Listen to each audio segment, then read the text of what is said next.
Request Tracking System, ou RTS, est une application web pour le suivi des activités de support technique et qui est basée sur le langage PHP, universellement connu pour sa fiabilité, sa flexibilité et son déploiement facile. Dans cette présentation, nous vous exposons les différents aspects de cette application, en commençant par l'administration initiale, les services d'exploitation, le tableau de bord, et ceci avant de récapituler les atouts de l'application pour votre organisation. Avant de commencer l'exploitation de notre outil, il faut configurer les entités qui seront mises en jeu ultérieurement dans l'exploitation de l'outil. Ces actions seront effectuées par l'administrateur du site et comprenant ajout des projets, ajout des équipements, ajout des équipes et ajout des utilisateurs. Nous commençons par la préparation de notre environnement de travail en se connectant sur notre maquette par l'utilisateur admin user.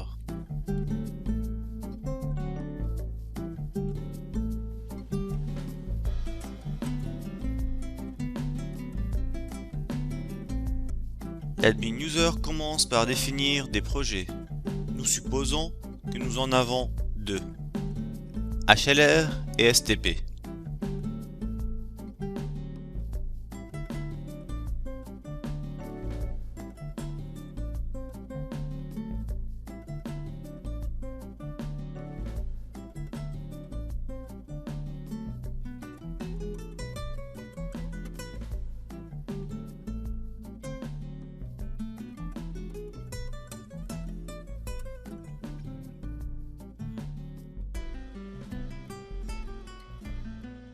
Nous remplissons les champs des SLA qui correspondent aux jours alloués au support pour résoudre la tâche par type et criticité du ticket.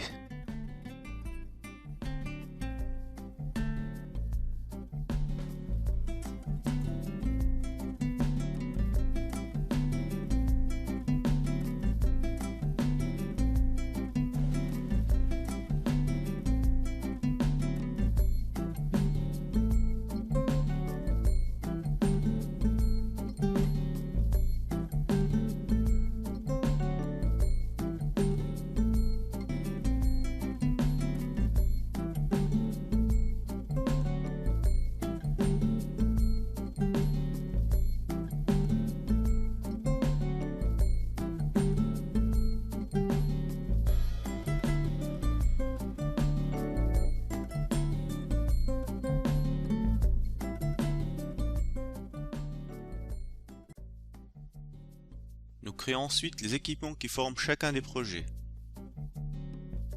Pour le projet HLR, nous avons tout d'abord HFE,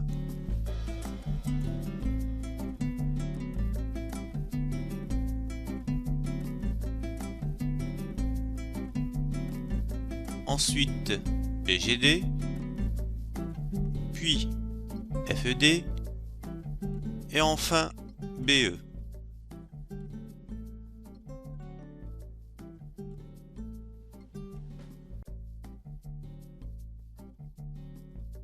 Quant aux équipements qui seront suivis sous le projet STP, ils consistent à primo CHR1,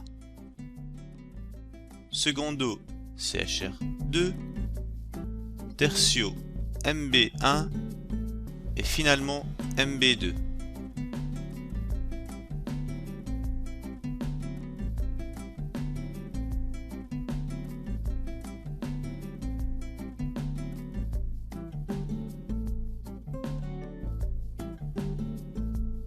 Il nous faut par la suite passer à l'administration des équipes qui auront accès aux deux projets que nous avons définis. Pour simplifier, nous créons une seule équipe, Troubleshooting, qui aura accès aux deux projets HLR et STP.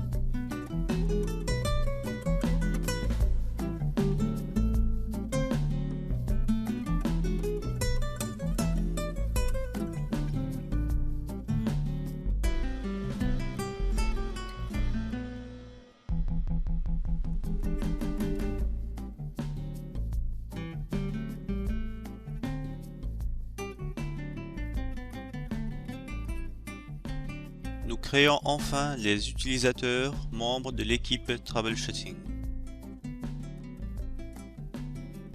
Les informations utilisateurs seront les logins, ensuite le mot de passe, puis le mail, et enfin le rôle et les équipes auxquelles ils appartiennent.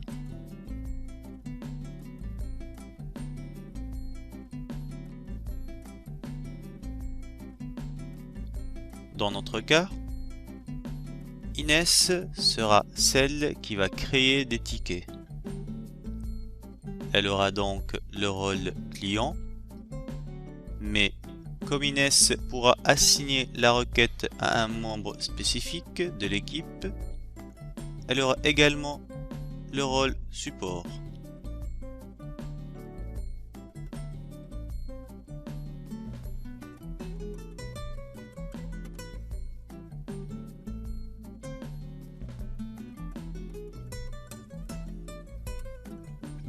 Samy et Wael traiteront les tickets.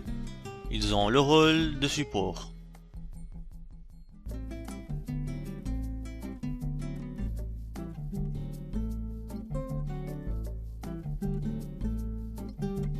Quant à Olivier, il aura enfin comme mission de superviser le déroulement du support et aura le rôle de manager. Notons qu'un utilisateur peut cumuler plusieurs rôles.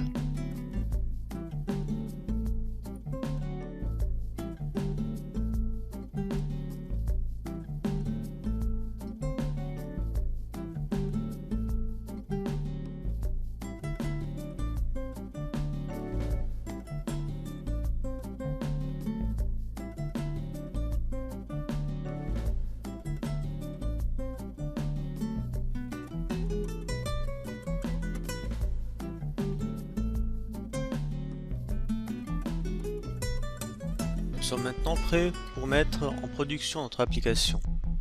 Pour créer et suivre les tickets et les tâches, nous allons maintenant explorer les fonctionnalités suivantes. Création du ticket, avancement du ticket, outils de recherche et tableau de bord. La création de tâches peut être faite par un utilisateur possédant le rôle client et appartenant à une équipe ayant le droit d'accès sur le projet concerné. Dans notre cas, Inès se connecte et sélectionne le projet HLR pour lancer le formulaire de création de ticket.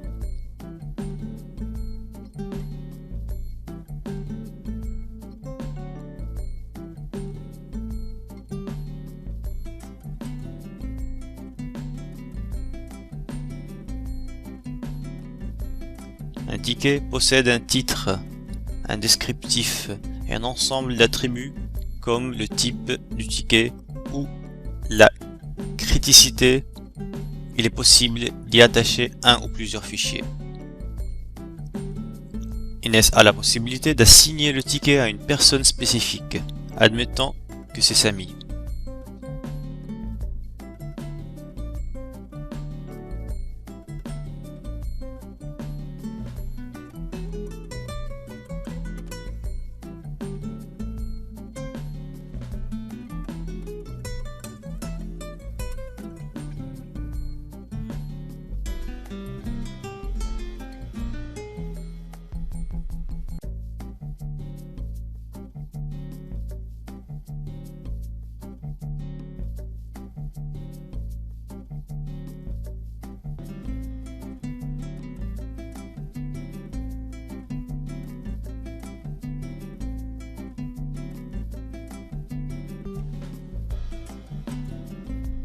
Une fois le ticket est créé, tous les membres de l'équipe reçoivent une notification par mail.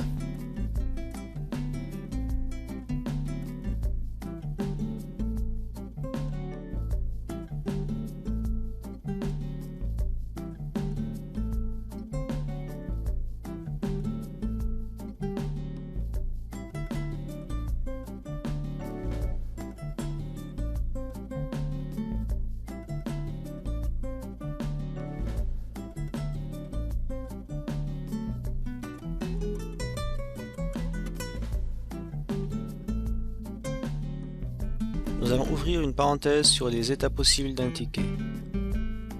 Lorsque la tâche est créée initialement par Inès, elle aura l'état Open. Ensuite, lorsqu'elle est prise en charge par Samy, il a la possibilité de transformer l'état vers Customer Info Required pour demander plus d'informations d'Inès, où il fournit une solution, dans ce cas met le ticket en Resolved. Si Inès fournit les informations requises, elle passe l'état du ticket de Customer Info Required vers Open. Si elle confirme la résolution proposée par Samy, elle modifie l'état de Resolved vers Closed. Notons enfin que le timer de réalisation de la tâche affectée à Samy, lorsque la tâche est à l'état Resolved ou Customer Info Required, est suspendu. Il ne sera réactivé que lorsqu'il est à l'état Open. L'application offre deux moyens puissants de recherche. La recherche par critères depuis le formulaire qui couvre tous les attributs d'un ticket.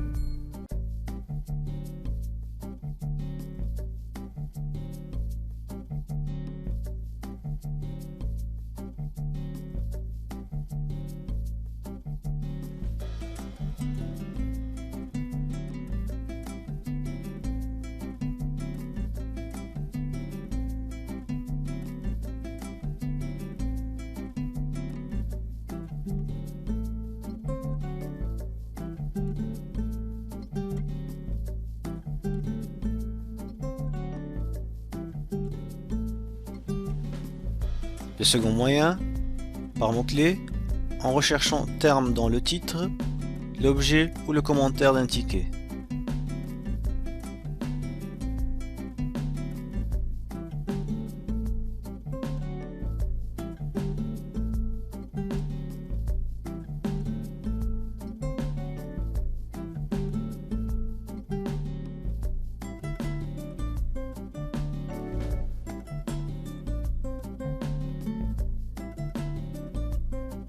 Le manager Olivier a accès à deux types de statistiques.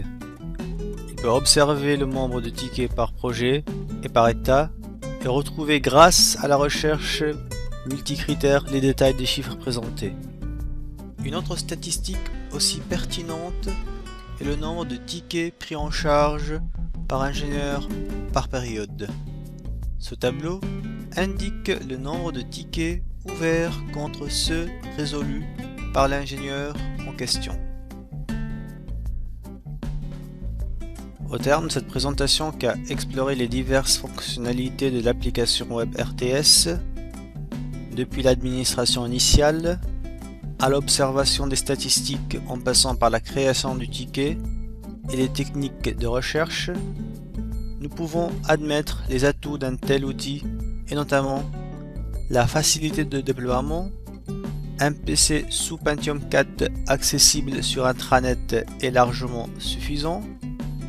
Améliorer la traçabilité et le partage des informations puisque toute l'équipe, y compris ceux qui la rejoindront ultérieurement, auront accès aux activités réalisées. Extension possible. Déjà la charte graphique peut être facilement modifiée, mais surtout les différents formulaires mis en jeu peuvent être facilement adaptés à vos besoins. Pour tester les fonctionnalités de cette application, nous pouvons mettre à votre disposition une maquette en ligne pour revoir les points évoqués dans ce tutoriel. N'hésitez donc pas à nous contacter à ces adresses et permettez-moi, au nom de la société Michodan, de vous remercier pour votre attention.